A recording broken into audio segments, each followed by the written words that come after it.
सुनी स्नेह बस उठी नर नाहा, बैठा रे रघुपति गही बहा।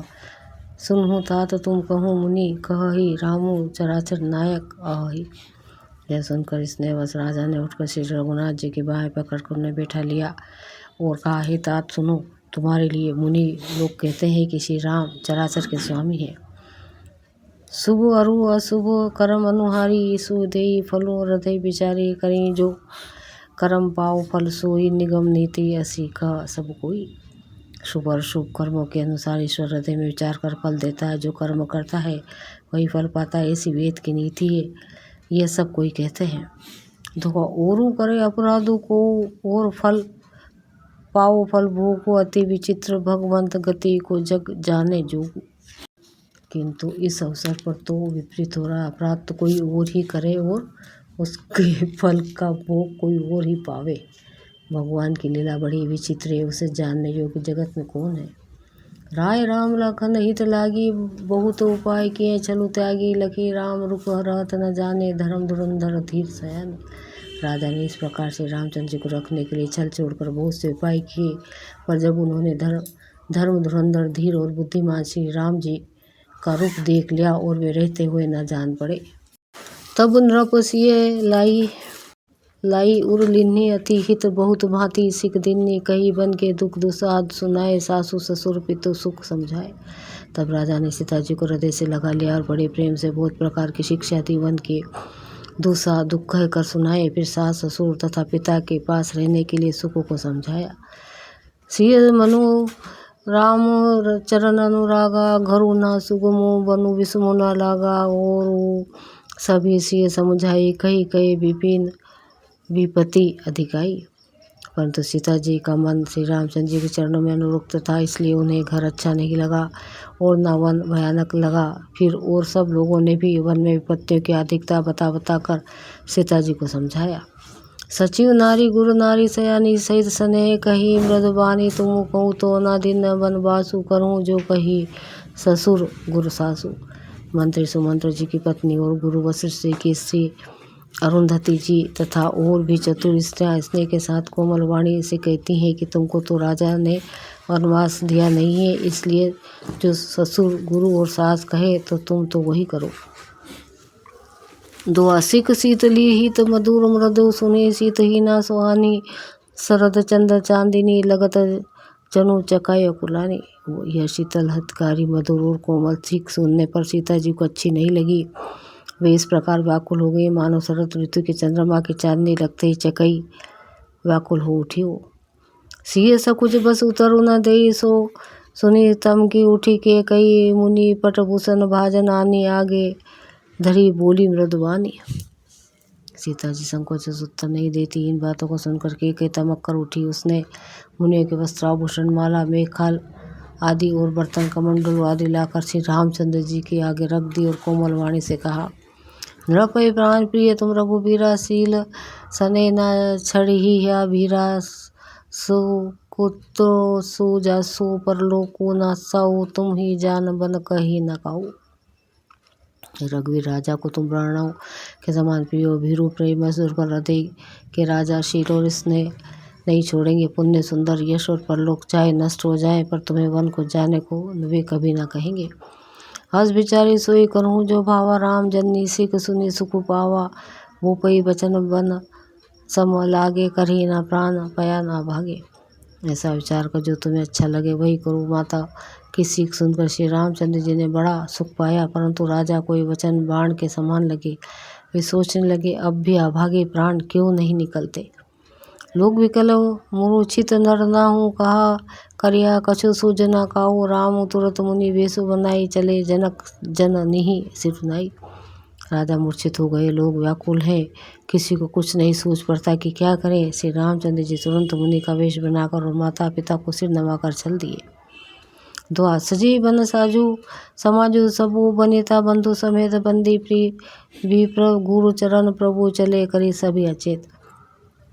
वन का सब सामान सचकर वन के लिए आवश्यक वस्तुओं को साथ लेकर श्री रामचंद्र जी श्री सीता जी और भाई लक्ष्मण जी सहित ब्राह्मण और गुरु के चरणों की वंदना करके सबको अचेत करके चले। निकसी वशिष्ठ द्वार भय ठाड़े, देखे लोग विरह दौड़ धाड़े, कही प्रिय वचन सकल समुझाए, विप्र वृंद रघुबीर बोलाए। राजमहल से निकल श्री रामचंद्र जी वशिष्ठ जी के दरवाजे पर जा खड़े हुए और देखा कि सब लोग विरह के अग्नि में जल रहे हैं। उन्होंने प्रिय वचन कहकर सबको समझाया। फिर श्री रामचंद्र जी ने ब्राह्मणों को मंडली को बुलाया। गुरु सन कही वर्षासन दीने, आदर दंड विनय बस कीने, जाचक दान मन संतोषे, मीत पुनीत प्रेम परितोषे। गुरु जी ने कहकर उन सबको वर्ष भर का भोजन दिए और आदर दान तथा विनय से उन्हें वश में कर लिया। फिर याचकों का दान और मान देकर संतुष्ट किया तथा मित्रों को पवित्र प्रेम से प्रसन्न किया। दासी दास बुलाई, बहोरी गुरही सोपी, बोले कर जोरी, सबके सार संभार गोसाई, करीबी जनक जननी के नाई। फिर दास दासियों को बुलाकर उन्हें गुरु जी को सौंप कर हाथ जोड़कर बोले, हे गोसाई, इन सबकी माता पिता के समान सार संभार देख रेख करते रहिएगा। बारी बार जोरी जुग पानी, कत राम सब सन मृत्यु बानी, सोई सब भांति मोर हितकारी, जहीं ते रहे बुआल सुखारी। श्री रामचंद्र जी बार बार दोनों हाथ जोड़कर सबके कोमल वाणी से कहते हैं कि मेरा सब प्रकार से हितकारी मित्र वही होगा जिसकी चेष्टा से महाराज सुखी रहे। दुआ मातु सकल मोरे बिरहूँ, जेहि न होई दुख दिन, सोई उपाऊ तुम करहूँ, सब पूर जन परम प्रवीण। हे परम चतुरपुरवासी सज्जनों, आप लोग सब वही उपाय करिएगा जिससे मेरी सब माताएं मेरे विरह के दुख से दुखी ना हो। यही विधि राम सभी समुझावा, गुरुपद पदुम हर्षि सुरनावा, गणपति गोरी गिरु सुमनाई, चले आशीष पाई सर रघुराई। इस प्रकार श्री राम जी ने सबको समझाया। हर्षित होकर गुरु जी के चरण कमलों में सिर नवाया। फिर गणेश जी, पार्वती जी और कौशल कैलाशपति महादेव जी को मनाकर तथा आशीर्वाद पाकर श्री रघुनाथ जी चले। राम चलत अति भयो विषादु, सुने न जाई पुरारत नादु, कुश गुण लंक अवध अति शोकु, हरस विषाद विवश सुरलोकु। राम जी के चलते ही बड़ा भारी विषाद हो गया। नगर का आर्तनाद हाहाकार सुनना नहीं चाहता। लंका में बुरे शगुन होने लगे। अयोध्या में अत्यंत शोक छा गया और देवलोक में सब हर्ष और विषाद दोनों के वश में हो गए। हर्ष इस बात का था कि अब राक्षसों का नाश होगा और विषाद अयोध्या वासियों के शोक के कारण था। गई मूर्छा तब भूपति जागे, बोली सुमंत्रु का नस लागे, रामू चले बन प्राण न जाही, के ही सुख लागी रहत तन माही। मूर्छा दूरी तब राजन जागे और सुमंत्र को बुलाकर ऐसा कहने लगे, श्री राम वन को चले गए पर मेरे प्राण नहीं जा रहे, ना जाने ये किस सुख के लिए शरीर में टिक रहे हैं। एहि ते कवन व्याथा बलवाना, जो दुख पाए तजीव तनु प्राणा, पुनि धरी धीर कहिए नर नाहु ले, रथु संग सखा तुम जाओ। ऐसे अधिक बलवती और कौन सी व्यथा होगी जिसे दुख को पाकर प्राण शरीर को छोड़ेंगे। फिर धीरज धरकर राजा ने कहा, सखा तुम रथ लेकर श्री राम के साथ जाओ। दोहा सुठी सुकुमार कुमार दो, जनक सुता सुकुमारी, रथ चढ़ाई देख राई, बिनु फिराई गए दिन चारी। अत्यंत सुकुमार दोनों कुमारों को और सुकुमारी जानकी को रथ में चढ़ाकर वन दिखलाकर 4 दिन के बाद लौट आना। जो नहीं फिरी धीर दो भाई, सत्यसंध दृढ़ व्रत रघुराई, तो तुम प्रिय करहूँ कर जोरी, फेरिया प्रभु मिथिलेश किशोरी। यदि धैर्यवान दोनों भाई न लौटे, क्योंकि रघुनाथ जी प्रण के सच्चे और दृढ़ता से नियम का पालन करने वाले हैं, तो तुम हाथ जोड़कर विनती करना है प्रभु जनक कुमारी सीता जी को तो लौटा दीजिए। जब सी एक आनंद देखी डेराई, कहे वो मोरी सिकहु स्वरूपाई, सासु ससुरो अस कहे वो संदेशो, पुत्री फिरिया बन बहुत कलेशो। अब सीता वन को देखकर डरे, तब मौका पाकर मेरी यह सीख उनसे कहना है कि तुम्हारे पास और ससुर ने ऐसा संदेह कहा है कि हे पुत्री तुम लौट चलो, वन में बहुत क्लेश है।